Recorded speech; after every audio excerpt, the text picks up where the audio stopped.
Salut à tous, bienvenue sur ma chaîne YouTube dédiée à la formation sur le génie civil. Aujourd'hui, on va parler d'une technique essentielle pour la stabilité des bâtiments qui est notamment la reprise en sous-œuvre. Une technique qui est utilisée pour renforcer ou adapter les fondations des structures existantes.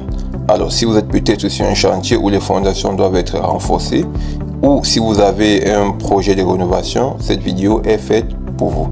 Donc n'oubliez pas de liker, de vous abonner et de partager nos vidéos pour nous donner la force de produire plus de contenu. Nous allons commencer donc par savoir qu'est-ce que c'est que la reprise en sous-œuvre. Alors la reprise en sous-œuvre est une technique qui consiste à intervenir sur les fondations d'un bâtiment pour les renforcer ou les modifier sans pour autant démolir la structure. Pourquoi est-il nécessaire de renforcer un bâtiment? Alors, il est nécessaire généralement de renforcer un bâtiment, c'est-à-dire d'appliquer la technique de reprise en sous-œuvre dans le cas d'un changement d'usage de bâtiment. Quand je dis changement d'usage du bâtiment, c'est-à-dire ici, par exemple, vous avez construit votre maison à la base, c'était un R+1 et que vous vous trouvez dans l'obligation peut-être d'ajouter un niveau. Alors, il est important aussi de modifier la nature des fondations afin que la charge que vous allez ajouter puisse être supportée par vos fondations. Alors, un autre cas, c'est dans la mesure où les fondations qui existent sont faibles, sont en train de se détériorer. Alors, il est important ici de renforcer dans vos fondations afin qu'elles puissent continuer à jouer leur rôle.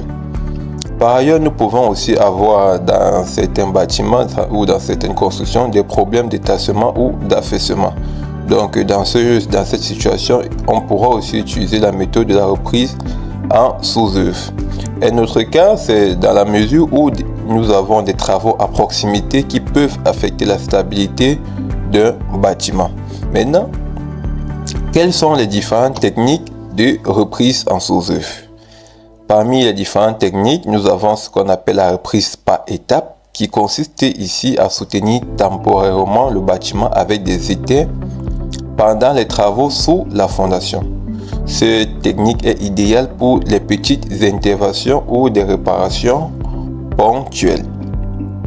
Par la suite, nous avons la reprise par micropieux, qui consiste à une installation de micropieux sous les fondations pour transférer les charges à un sol plus résistant en profondeur, très efficace lorsque le sol de surface est faible ou peu résistant. Nous avons la reprise par puits blindé, qui consiste à excaver des puits sous la fondation pour renforcer les appuis existants ou en créer de nouveaux. Idéal ici pour les travaux dans des zones encombrées ou à proximité des bâtiments existants. Enfin, nous avons la méthode par injection de résine, qui consiste à injecter des résines sur les fondations pour combler le vide et stabiliser notre sol. Cette méthode non invasive rapide est souvent utilisée pour corriger des affaissements localisés. Maintenant, nous allons nous attaquer aux étapes de la reprise en sous-œuvre. Afin de mener à bien une technique de reprise en sous-œuvre, il est important de suivre certaines étapes qui, en grandeur, nous allons commencer par l'étude préalable, qui consiste ici à effectuer un diagnostic précis de notre sol et des fondations, qui inclut des études géotechniques pour connaître la nature des sols et des fondations existantes. Par la suite, nous allons effectuer un étaiement ou support temporaire. Donc, comme vous pouvez le voir ici sur notre schéma, nous avons des étais et support temporaire qui permet ici de soutenir la structure afin d'éviter tout risque d'effondrement. Par la suite, on va creuser progressivement sous des fondations des sections qui nous permettront de stabiliser et passer à l'étape suivante. Donc nous allons creuser, comme vous pouvez le voir, des sections avant de passer à l'étape suivante.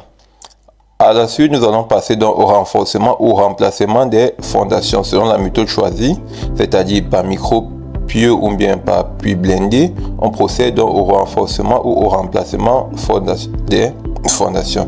Dans notre cas ici, on peut constater la présence des puits à ce niveau. Et enfin, on va passer dans un contrôle et validation. Une fois les travaux terminés, un contrôle de la stabilité de la structure et des fondations renforcées est effectué pour garantir la sécurité. Je vous remercie d'avoir écouté la vidéo jusqu'à la fin. N'oubliez pas de liker, de commenter, de vous abonner une fois de plus pour nous donner la force. On se dit à bientôt.